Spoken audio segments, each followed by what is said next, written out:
Today we're going to be going over the Bo Shuriken. Bo Shuriken is a needle-like shuriken, unlike the sanban that are like the Chinese star version.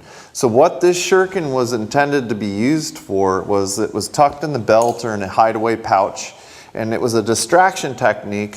Let's say you had somebody who you were going to have to take on. You would pick this out, throw it at them, and as they were ducking out of the way, you'd run up and draw your sword and take your cuts and slices. So we're going to go over different ways of holding the shuriken, throwing it, and things like that today. Alright, so now we're going to go over some of the hand positions that are going to be associated with the shuriken. The last time I was in Japan and I was training with the shuriken master, he went over a lot of different ways to do it, but I'm going to give you the most basic method. So the way that I like to hold it in the basic method is I have my two fingers up, I place the shuriken in my palm, and I have it come across where these two fingers are. So it's the pointer finger and the middle finger. And I just hold it in place with my thumb so that as I come forward to release it, it's in the right position. So this is the basic hand position that we'll go over today for throwing the Bo Shuriken.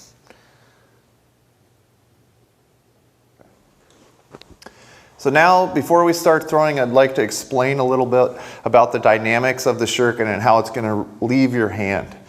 Once we're in our stance that we're going to be taking, this stance is pretty easy. You're going to put 1 foot forward, and I'm going to have 1 foot back. I'm going to hold my hand up, and I'm going to have my shuriken hand already set in its position.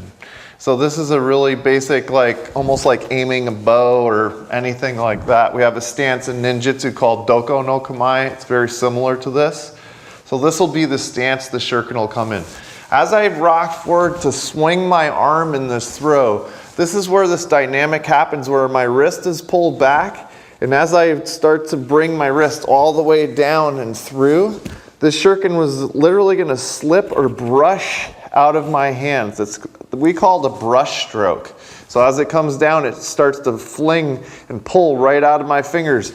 And after a while, you can feel this stroke after hundreds or thousands of throws. And from where you feel that stroke start to happen, you get a feeling for the shuriken.